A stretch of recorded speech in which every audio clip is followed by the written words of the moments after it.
In the depths of ancient times, when the children of Israel walked the earth seeking the pleasure of Allah, there lived a man whose devotion would become legendary, yet whose trial would shake the very foundations of his faith. His name was Juraj, and his story carries within it lessons so profound that the Prophet Muhammad, peace be upon him, would tell it to his companions as a warning and a guidance for all who seek to worship Allah with sincerity. Juraj was not an ordinary man. He was one of those blessed souls who had dedicated his entire existence to the worship of his Creator. He had built for himself a monastery, a place of solitude high upon a mountain, far from the noise and corruption of the world below. In this sacred sanctuary, he spent his days and nights in prayer, in remembrance of Allah, and in study of the scriptures that had been revealed to the prophets before him. His reputation for piety and righteousness had spread far and wide across the land of the children of Israel. The monastery where Juraj lived was a simple structure built with his own hands from the stones of the mountain. It had a single room where he prayed, a small area where he prepared his meager meals, and a window that looked out over the vast landscape below. From this window, he could see the villages and towns where people lived their daily lives. Yet, he had chosen to separate himself from all of that, believing that in solitude he could better serve his Lord. Every day, Juraj would wake before dawn and begin his worship with lengthy prayers. He would recite the Psalms revealed to Prophet Dawood, peace be upon him, and he would read from the Torah that had been given to Prophet Musa, peace be upon him. His voice could sometimes be heard echoing across the mountainside as he glorified Allah and sought his mercy and forgiveness. The people in the villages below would often speak of the holy man who lived on the mountain, and some would make the difficult journey to visit him, seeking his prayers and his counsel. But Juraj had made a firm decision in his heart. He would not allow anything or anyone to distract him from his worship of Allah. He believed that every moment spent in conversation with visitors was a moment taken away from his communion with the divine. This dedication was both his greatest strength and, as events would unfold, the source of his greatest trial. Juraj's mother was an old woman, bent with age, but strong in her love for her son. She lived in the village below the mountain, and though she was proud of her son's devotion to Allah, her heart often ached with loneliness. She had given birth to this remarkable son, had raised him with her own hands, had taught him his first prayers, and had watched him grow into the pious man he had become. Yet now, in her old age, when she most needed the comfort of his presence, he seemed unreachable in his mountain sanctuary. The path to Juraj's monastery was steep and treacherous, but the old woman's love for her son gave her strength beyond her years. Time and again, she would make the difficult climb, her walking stick tapping against the rocky path, her breath coming in short gasps as she ascended higher and higher. Each time she reached the monastery, she would call out to her son, her voice filled with the tenderness that only a mother's heart can hold. One fateful day, as the afternoon sun cast long shadows across the mountainside, Juraj's mother began her familiar journey up the mountain path. She had prepared some bread and dates for her son, simple food that she had made with her own hands, seasoned with the love and care that only a mother could provide. As she climbed, she thought of the stories she wanted to share with him, the news from the village, and the simple pleasure of seeing his face and hearing his voice. When she reached the monastery, she found Juraj deep in prayer. He stood facing the direction of prayer, his hands raised toward the heavens, his lips moving silently as he spoke to his Creator.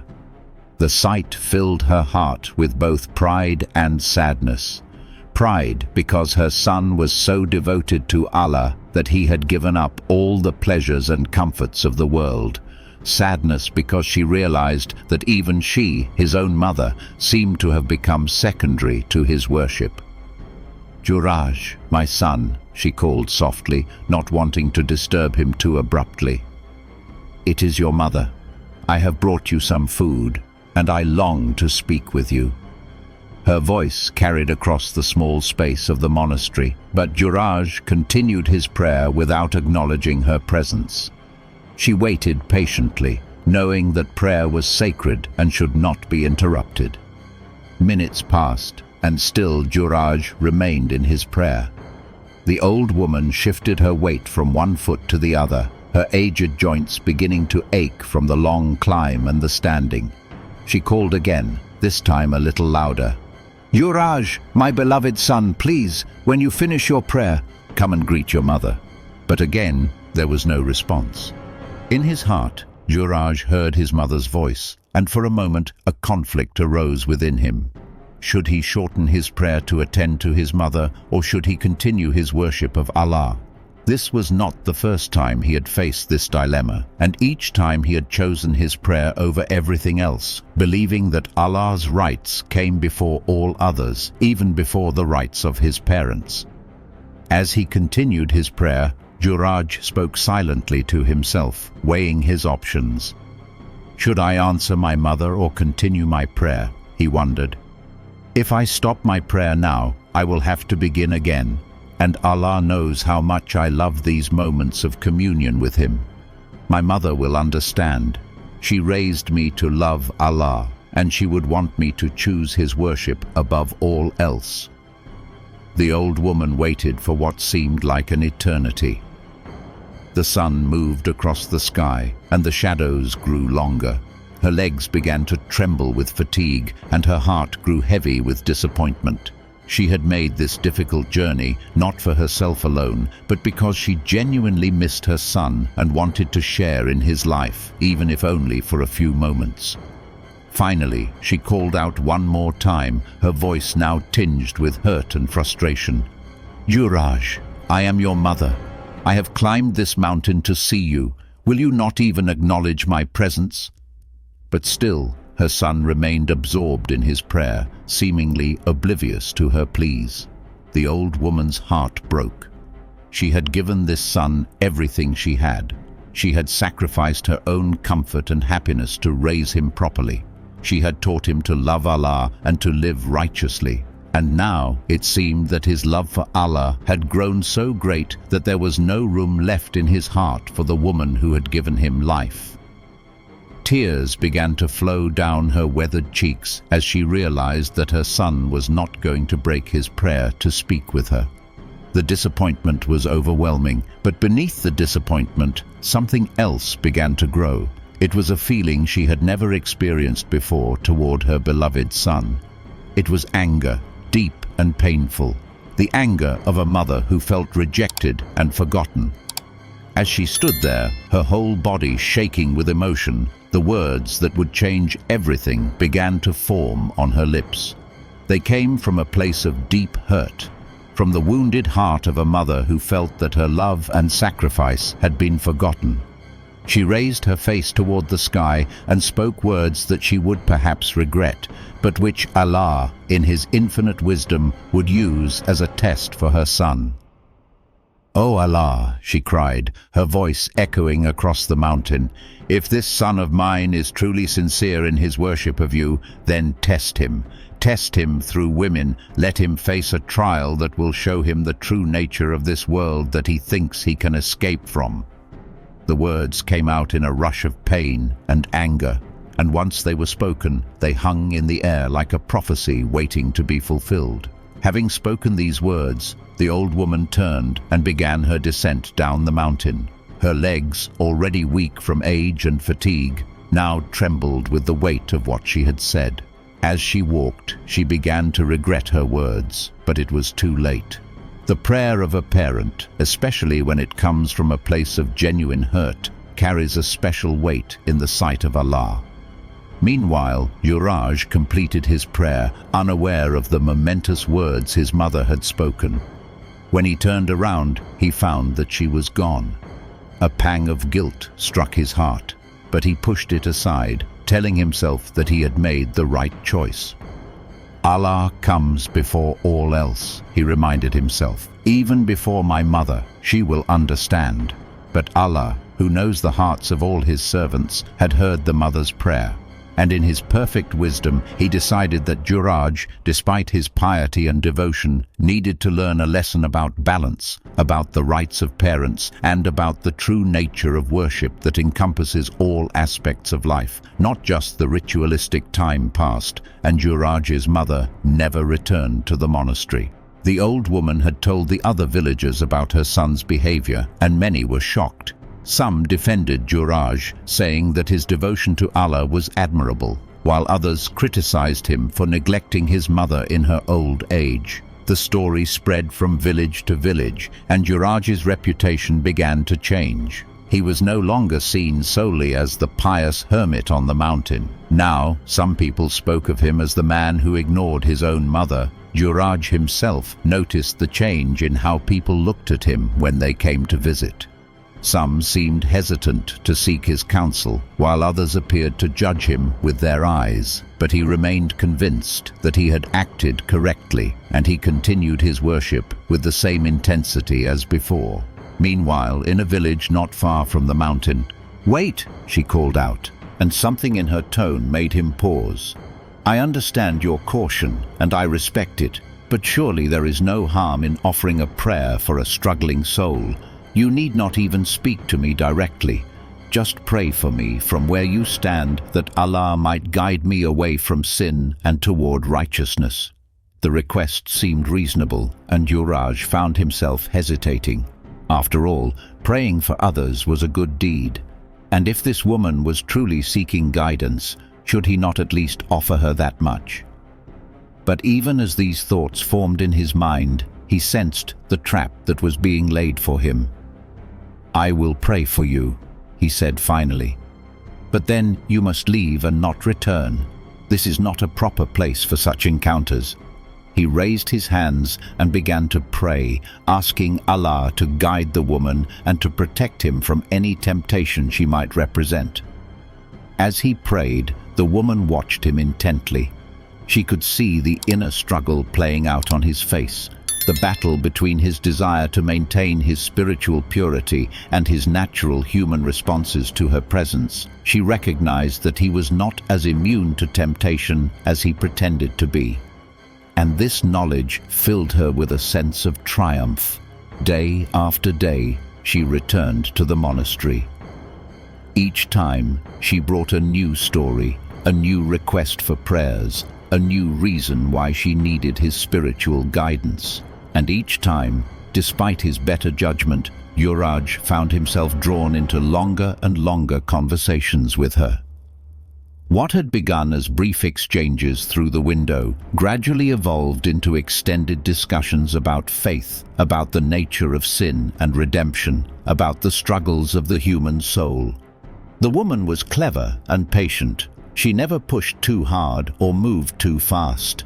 Instead, she allowed Juraj to become accustomed to her presence gradually.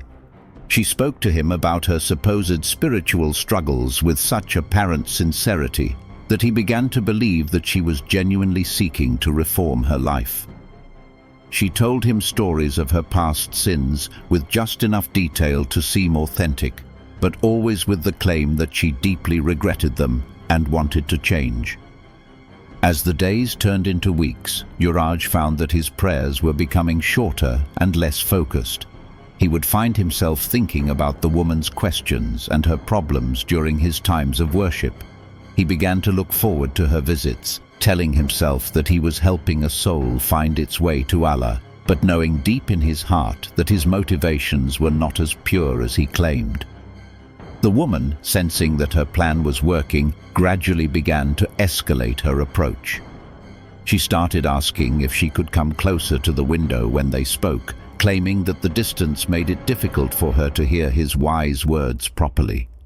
She began to touch his hand lightly when he passed her food or water through the window, always with an excuse that seemed innocent enough.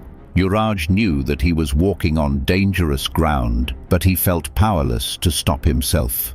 The isolation of his life on the mountain, which had once been his strength, now became his weakness. The woman's companionship filled a void in his life that he had not even realized existed. For the first time in years, he felt connected to another human being, and the feeling was intoxicating. The moment of ultimate temptation came on a day when the woman arrived at the monastery claiming to be ill. She said that she had been struck with severe pains during her climb up the mountain and begged Juraj to allow her to rest inside the monastery until she felt strong enough to make the descent. Juraj looked at her and saw that she did indeed appear to be in distress. Her face was pale, and she seemed to be struggling to remain on her feet. His compassionate nature overcame his caution, and he opened the door to allow her inside. As soon as she crossed the threshold, however, he realized his mistake. Once inside the monastery, the woman quickly revealed her true nature. The signs of illness disappeared as if they had never existed, and she made her intentions clear. She had not come seeking spiritual guidance or religious instruction. She had come to prove that even the most pious man could be brought down by the right temptation. And now, alone with him in the sacred space he had created for his worship, she began to use every weapon in her arsenal of seduction. What followed was the greatest test of Juraj's life. Everything he had trained for, all the years of prayer and self-discipline, all his efforts to purify his soul and draw closer to Allah, all of it came down to this moment. The woman was beautiful beyond description, and she made it clear that she was offering herself to him completely. She spoke of love, of passion, of the pleasures they could share together. She told him that his years of solitude had been wasted, that Allah had created men and women to enjoy each other's company, and that there was no sin in following the natural desires that Allah himself had placed in the human heart. For a moment that seemed to last an eternity, Juraj wavered. The temptation was overwhelming, and he felt his resolve crumbling.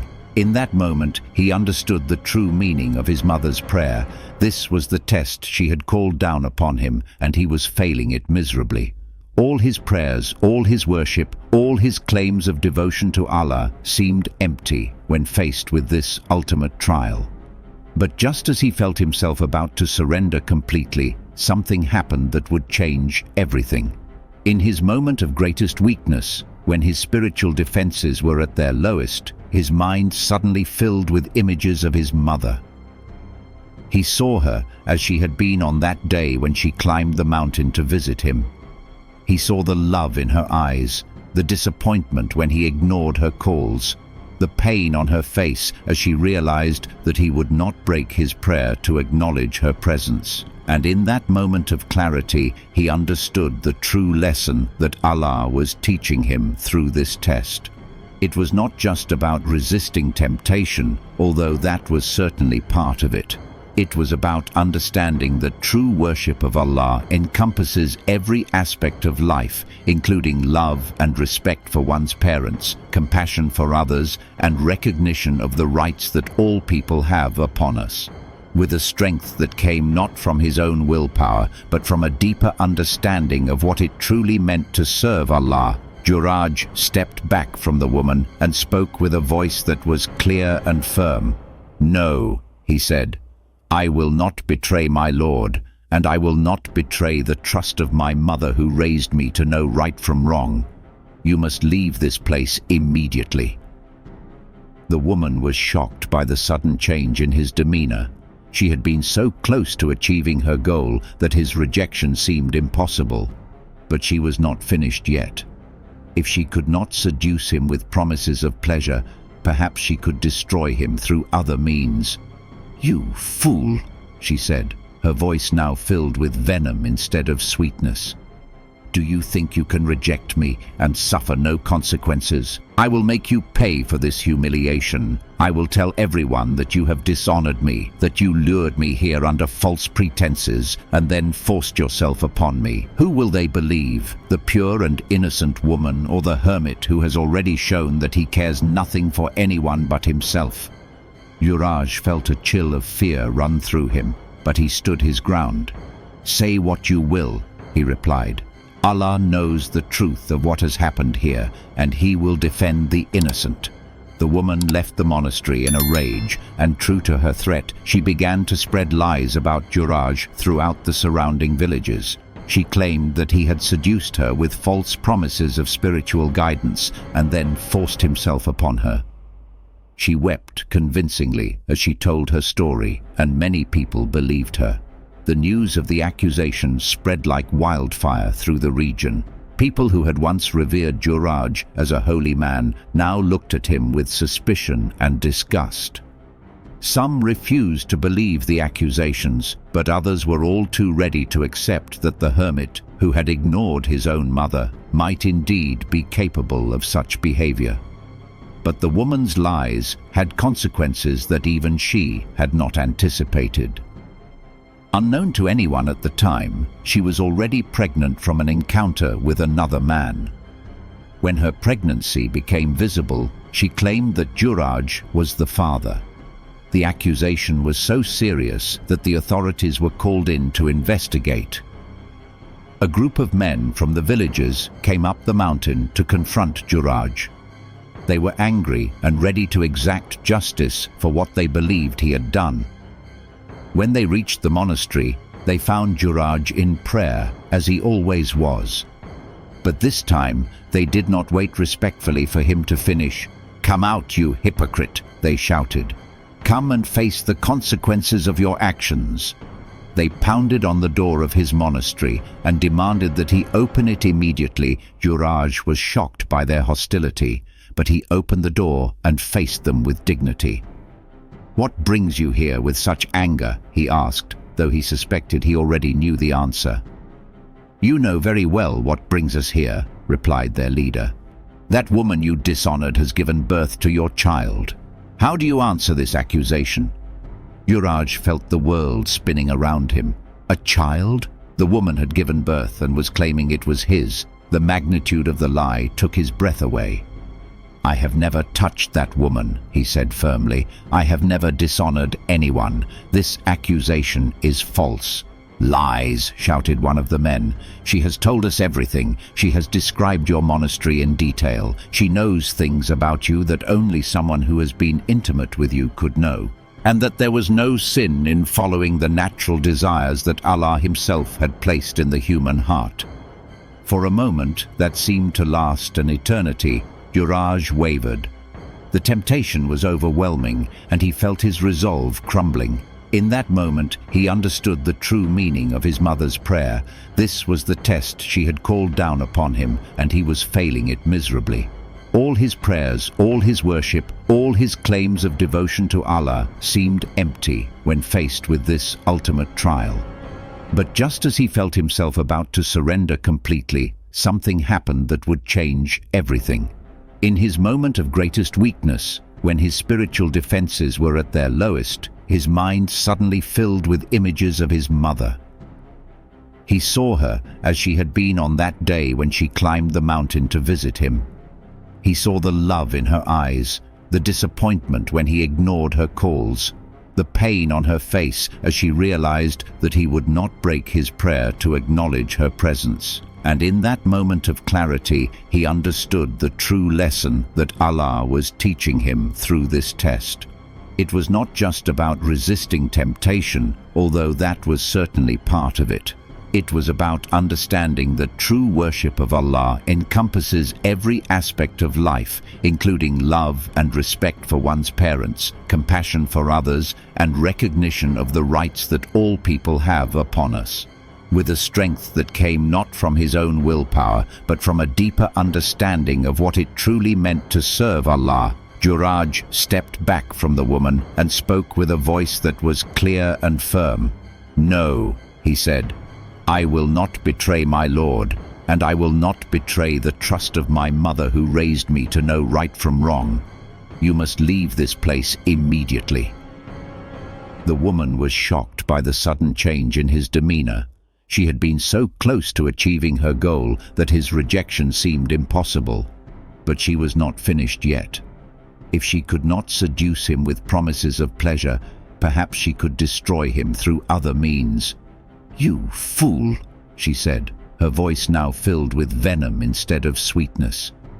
Do you think you can reject me and suffer no consequences? I will make you pay for this humiliation. I will tell everyone that you have dishonored me, that you lured me here under false pretenses and then forced yourself upon me. Who will they believe? The pure and innocent woman, or the hermit who has already shown that he cares nothing for anyone but himself?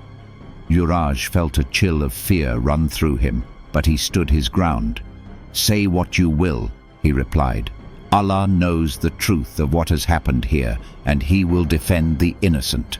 The woman left the monastery in a rage, and true to her threat, she began to spread lies about Juraj throughout the surrounding villages. She claimed that he had seduced her with false promises of spiritual guidance and then forced himself upon her. She wept convincingly as she told her story, and many people believed her. The news of the accusation spread like wildfire through the region. People who had once revered Juraj as a holy man now looked at him with suspicion and disgust.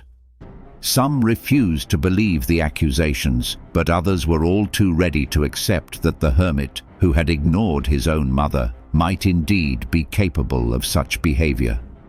But the woman's lies had consequences that even she had not anticipated. Unknown to anyone at the time, she was already pregnant from an encounter with another man. When her pregnancy became visible, she claimed that Juraj was the father. The accusation was so serious that the authorities were called in to investigate. A group of men from the villages came up the mountain to confront Juraj. They were angry and ready to exact justice for what they believed he had done. When they reached the monastery, they found Juraj in prayer, as he always was. But this time, they did not wait respectfully for him to finish. "Come out, you hypocrite," they shouted. "Come and face the consequences of your actions." They pounded on the door of his monastery and demanded that he open it immediately. Juraj was shocked by their hostility, but he opened the door and faced them with dignity. "What brings you here with such anger?" he asked, though he suspected he already knew the answer. "You know very well what brings us here," replied their leader. "That woman you dishonored has given birth to your child. How do you answer this accusation?" Juraj felt the world spinning around him. A child? The woman had given birth and was claiming it was his. The magnitude of the lie took his breath away. "I have never touched that woman," he said firmly. "I have never dishonored anyone. This accusation is false." "Lies," shouted one of the men. "She has told us everything. She has described your monastery in detail. She knows things about you that only someone who has been intimate with you could know. And now there is a child as proof of your sin."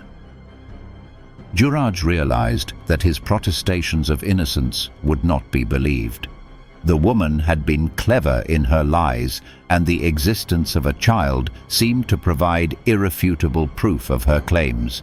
But even in this darkest hour, his faith in Allah remained strong. "If you believe I am guilty," he said calmly, "then bring the child to me."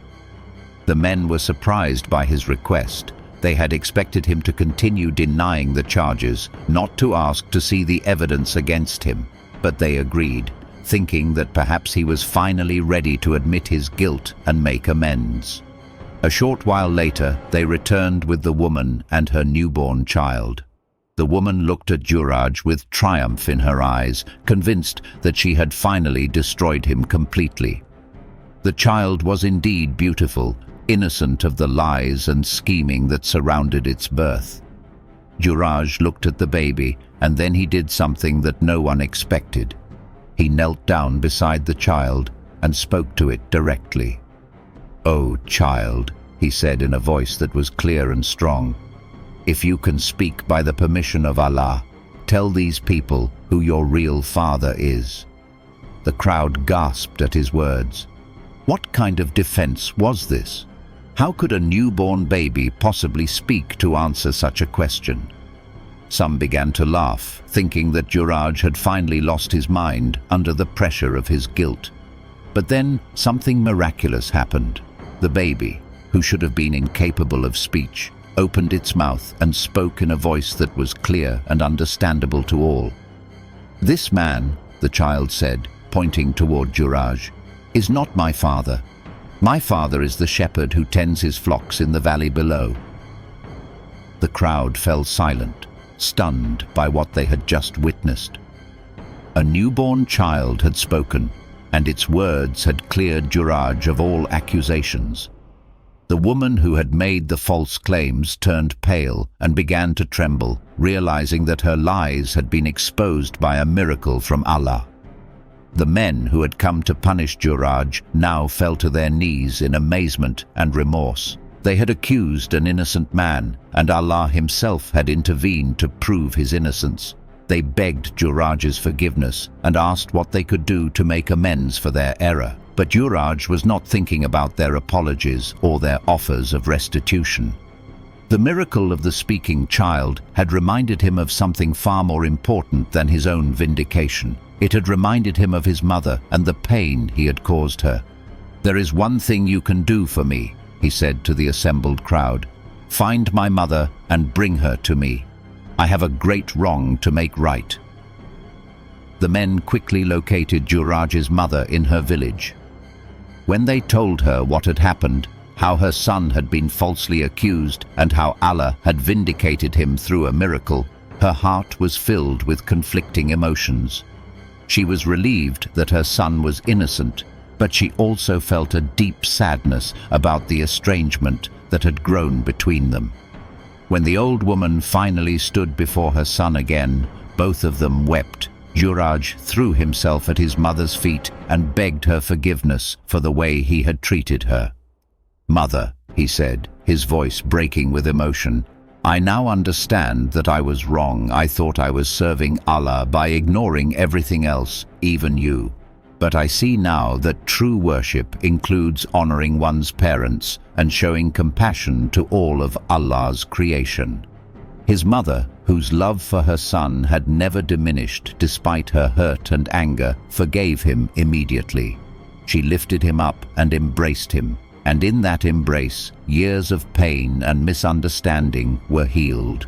The story of Juraj spread throughout the land of the children of Israel and became a lesson for generations to come. People learned from it that worship of Allah must be balanced with fulfillment of our duties to others, especially our parents. They learned that isolation from the world is not necessarily a sign of greater piety, and that true righteousness includes compassion, humility, and respect for the rights of all people. Juraj himself continued to worship Allah, but his worship now took on a different character. He no longer isolated himself completely from others. Instead, he found ways to serve both Allah and his fellow human beings. He would spend time in prayer and contemplation, but he would also visit his mother regularly, help those in need, and offer guidance to those who sought it. The woman who had falsely accused him disappeared from the area, her reputation destroyed by her own lies. Some say she eventually repented of her ways and sought Allah's forgiveness, while others believe she continued on her path of corruption until it led to her destruction. The child who had spoken to defend Juraj grew up to be a righteous person, blessed by Allah for the role he had played in revealing the truth. The miracle of his speech as a newborn was remembered throughout his life, and he became known as one who was specially favored by Allah. When the Prophet Muhammad, peace be upon him, told this story to his companions, he used it to teach them several important lessons. He emphasized the importance of honoring one's parents, even when their demands might seem to conflict with religious obligations. He taught them that Allah does not require his servants to choose between serving him and fulfilling their duties to others, but rather that true service to Allah includes both. The story also served as a warning about the dangers of spiritual pride and the importance of humility in worship. Juraj had become so convinced of his own righteousness that he had lost sight of the basic human compassion that should characterize all true believers. His test through temptation was necessary to humble him and to teach him that no one is beyond the reach of sin without Allah's protection and guidance. The miracle of the speaking child was a sign of Allah's justice and his protection of the innocent. It demonstrated that truth will always prevail in the end, even when it seems that falsehood has triumphed. It also showed that Allah can use anyone, even a newborn child, to accomplish his purposes and to defend those who trust in him. For the companions of the Prophet Muhammad, peace be upon him, this story was particularly relevant because many of them were also deeply devoted to worship and might have been tempted to neglect their worldly duties in favor of spiritual pursuits. The story reminded them that Islam is a complete way of life that encompasses all aspects of human existence, from the most intimate family relationships to the most exalted forms of worship. The lesson of Juraj's mother's prayer was especially powerful. It showed that the prayers of parents, particularly when they arise from genuine hurt or injustice, carry special weight with Allah. This served as a reminder to all believers to be careful in their treatment of their parents, and to remember that honoring one's parents is not just a social obligation, but a religious duty of the highest importance.